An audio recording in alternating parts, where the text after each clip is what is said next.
The deep space colony ship Ardent Star drifted through the edge of a dying nebula, its silver hull shining like a lonely tear in the dark.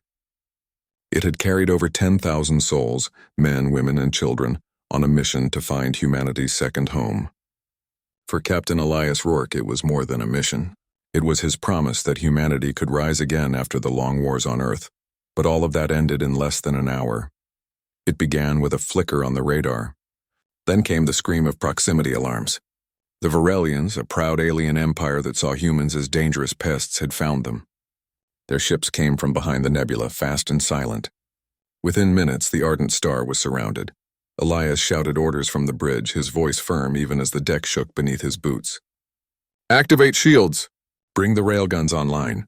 But it was useless. The aliens were faster, stronger, smarter. Their beams cut through the Ardent Star's armor like paper. The first hit took out the lower decks, where most of the civilians were sleeping. Elias gripped the command console so tightly his knuckles went white. The screams over the comms tore at him, each one a knife. "Get the civilians to the escape pods," he ordered, though he already knew most pods had been destroyed. "Captain, we've lost life support on decks 3 through 9, said a trembling voice. It was Lyra Danvers, the ship's chief AI engineer. She stood at the far end of the bridge, her brown hair tied back, eyes full of fire. She wasn't a soldier, but she never looked afraid. "Seal the bulkheads," Elias said. "We'll buy them time." Then the power failed. The stars outside vanished as emergency lights turned the bridge red. One by one, the consoles died. The Ardent Star was no longer a ship. It was a tomb drifting in the dark. The last thing Elias heard before losing consciousness was the sound of the reactor alarm. When he woke up, everything was quiet. The bridge was filled with smoke and the faint hum of backup power. Elias coughed, pulling himself to his feet. The main viewport was cracked, showing only darkness and a few distant sparks, what was left of the Varelian fleet scavenging the wrecks. He touched the blood on his temple. It was dry. How long had he been out? Then he heard a soft voice from behind him. "You're alive," he turned. Lyra was sitting against the wall holding a med kit. Her uniform was torn, her face smudged with ash, but her eyes were sharp. "How long?" Elias asked. 18 hours, she said. "I kept the oxygen stable." "You were lucky." He sat down heavily beside her, staring at the floor. "The crew?" She didn't answer right away. Her silence said enough. "All gone," he whispered. His voice cracked. "All of them." Lyra's hands trembled slightly as she sealed a wound on his arm. "Not all. You're still here. Doesn't feel like it." They sat in silence for a long time. Outside, pieces of the ship floated by, fragments of what had once been humanity's hope. Elias felt hollow, as if someone had taken out his heart and left only the weight of failure. Finally, Lyra stood. "We can't stay here. The reactor is unstable. I've been trying to fix the cooling system, but we need to get to engineering." Elias didn't move. He stared at the dead consoles. "For what?" "No one's coming." Lyra stepped closer. "Maybe not. But as long as we're alive, we try. That's what humans do." He looked up at her. In her tired eyes, he saw the same stubborn spark he once had. Slowly, he nodded. They moved through the dark corridors of the Ardent Star, flashlights cutting through the smoke and drifting dust. The air smelled of burnt metal and ozone. Each step echoed in the silence. The ship had once been full of noise, laughter, music, and the sound of children running through the halls. Now there was only the hum of dying systems and the occasional creak of cooling metal. They reached a sealed bulkhead. The door was half melted. Lyra crouched down and started pulling off the access panel. "I can reroute power from the bridge," she said. "It'll take a few minutes." Elias watched her work. Her fingers were quick but steady. He realized she hadn't rested once since the attack. "You could have left," he said quietly. "You had time to take an escape pod." She didn't look up. Someone had to stop the reactor from blowing. The pods wouldn't matter if the ship went up. He frowned. "Still, you could have saved yourself." Lyra smiled faintly. "And leave the captain alone on a dead ship? Not my style." The door hissed open and they stepped into engineering. It was a nightmare. Pipes burst, coolant leaking like blue mist, warning lights flashing everywhere. The main reactor sat in the center, glowing faintly. Lyra ran to the control terminal. "Core temperature's rising," she said. "We need to stabilize it before it reaches overload." Elias helped her pull off a panel. Together they worked in silence. welding broken conduits, resetting fuses, patching power lines with what little material they had. It was dangerous, exhausting work. Every mistake could mean death. At one point, a coolant pipe burst, spraying freezing mist across the floor. Lyra stumbled, and Elias caught her before she fell. For a second, their eyes met through the cold fog. Neither spoke. They didn't need to. After hours of work, the temperature warning finally stopped flashing. The reactor's hum softened. Lyra slumped against the wall, breathing hard. "We did it," she said softly. Elias looked at the reactor. "For now," she smiled weakly. "For now is good enough." They made their camp in engineering. It was warm there and the lights still worked. They scavenged rations from nearby storage and shared a single can of water between them. Days passed. Maybe weeks. Time lost meaning. The Varelian fleet left after stripping what they could. No rescue came. Elias spent most of his time trying to send distress signals, but the communication array was beyond repair. Lyra spent her time repairing oxygen recyclers and singing quietly while she worked. A soft melody from Earth that Elias hadn't heard in years. One night, as they sat near the faint glow of the reactor, Elias finally spoke. "You should have left when you had the chance." Lyra looked up from her datapad. "And let you die alone? Not happening." He shook his head. "You don't understand. Everyone who trusted me, dead. I gave the wrong orders. I failed them." She stared at him for a long time before answering. "You didn't fail them, Elias. You fought for them. You stayed until the end. That's more than most would have done." Her words hit him harder than any explosion. For the first time since the attack, he looked at her, not as a survivor under his command, but as the only light left in the dark. "You really believe we can make it?" he asked quietly. She smiled, a small but sure smile. "We're human. That's what we do best. We survive." Elias leaned back, staring at the reactor's soft light. Outside, the stars drifted slowly past the shattered hull. He didn't know if anyone would ever find them. But maybe, just maybe, that didn't matter. As long as she refused to leave, he wasn't alone. The ardent star drifted silently through the black void, scarred and broken, yet alive.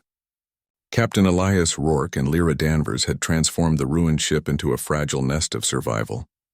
Every corridor they passed reminded them of what had been lost: the echo of a crew, the laughter of children, the pride of a human colony built on hope. Outside, the stars stretched endlessly. No friendly lights answered their distress signals. Only the cold silence of space remained. Elias spent hours staring at the cracked viewport, his hands wrapped around a cup of recycled water. He felt the weight of the dead pressing on his chest. "We're too small," he said quietly. "Two people against a galaxy that wants us gone." Lyra didn't flinch. She was tightening the last bolts on a makeshift oxygen recycler. "Small doesn't mean weak," she said. "Humans survive when no one expects us to." Elias shook his head. "I failed them. Everyone we lost. It's my fault." She stepped closer and placed a hand on his shoulder. "No," she said firmly. "You did what you could. You're still here. That's enough to keep fighting." He looked at her. Really looked for the first time since the attack. She was tired, bruised, and covered in soot, but she had refused to leave.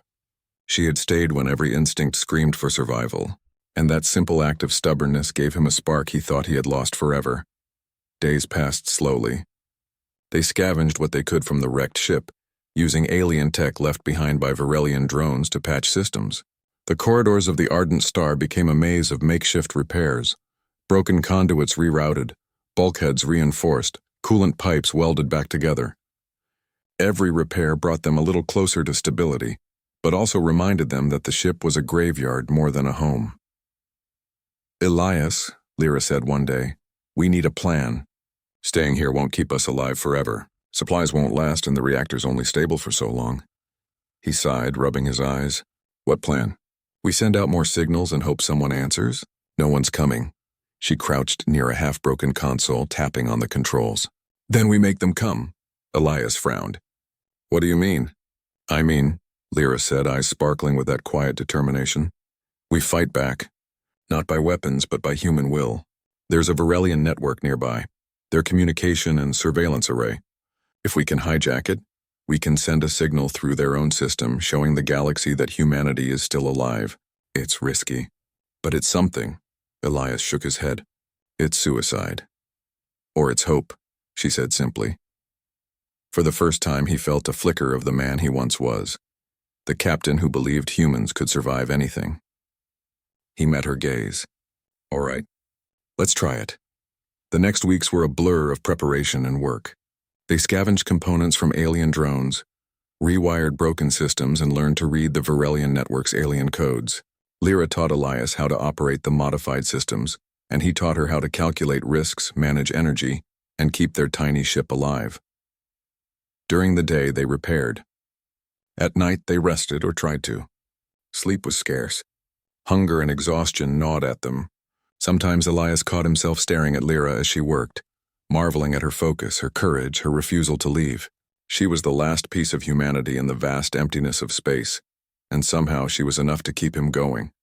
One evening, as the artificial lights hummed softly overhead, a shadow moved in the corridor. Elias grabbed a pipe, his only weapon, and turned. A small scavenger drone had entered their path, likely drawn by the reactor's energy signature.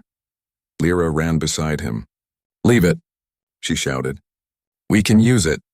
They lured the drone into a trap they had set, a makeshift net of wires connected to the ship's power grid.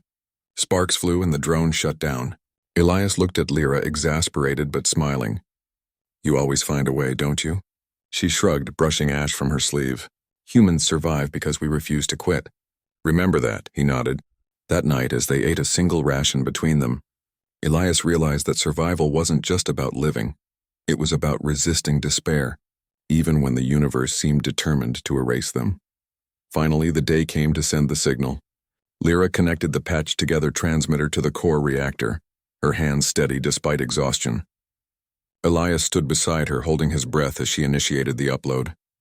"Once we do this," he said, "there's no turning back. If they detect us, the Varelians will come for the last time." Lyra smiled faintly. "Then let's make it count." The reactor hummed louder as the alien network's codes were rewritten. Lights flickered across the engineering bay. The ship groaned as if it knew the risk. Elias's heart pounded in his chest.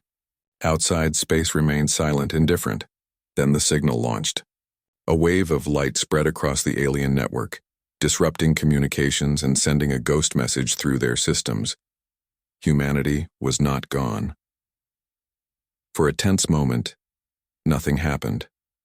Then alarms blared. The Varelian fleet returned, larger than before.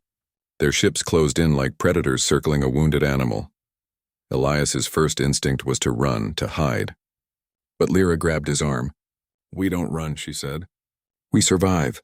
We fight the way we can." The boarding drones hit the hull with impact pulses, shaking the ardent star violently. Elias grabbed a wrench and prepared to defend the engineering bay. Lyra stayed at the console, monitoring the Varelian systems. The first wave of drones broke through. Elias fought, swinging, dodging, and using every scrap of debris as a weapon. Sparks flew as metal bent and broke. Lyra worked tirelessly, her fingers dancing across the keys, rerouting power, triggering false signals, confusing the alien sensors. Hours passed like minutes. When the last drone fell silent, the Varelian ships began retreating. Their network was in chaos. The signal had worked. Humanity's ghost had returned to the galaxy. Elias collapsed against the wall, breathing hard. Lyra looked at him, tired but triumphant. "We did it," she said softly. He shook his head in disbelief. "We actually did it." After the fight, silence returned. The ardent star was scarred even more, but the reactor still hummed steadily. The corridor smelled of smoke, sweat, and oil. They were alive. Against all odds, they were alive. They ate the last rations in the engineering bay, speaking quietly, planning for the next step. Elias realized something important. Lyra had refused to leave, not just to save him, but to save humanity's spark. And in doing so, she had reminded him why humans survived. "You know," Elias said, staring at the reactor glow, "even if no one ever finds us." "We mattered," Lyra smiled faintly. "We always matter, Elias. Humans never stop fighting, no matter how small the chance." He leaned back, exhausted, watching her work. For the first time in weeks, he allowed himself to rest, knowing that tomorrow would bring more work, more danger, but also perhaps a chance at hope. Outside, the stars drifted silently past the ardent star. Two humans, scarred but unbroken, waited. The galaxy might have thought humanity was gone, But as long as they survived, humanity's story was not finished. Because survival wasn't just about living. It was about refusing to quit. And that was exactly what they did. Part 2 ends with Elias and Lyra having successfully disrupted the Varelian network, survived an attack, and reclaimed a spark of hope for humanity. The galaxy is aware humans are still alive, setting up Part 3 for their next challenge.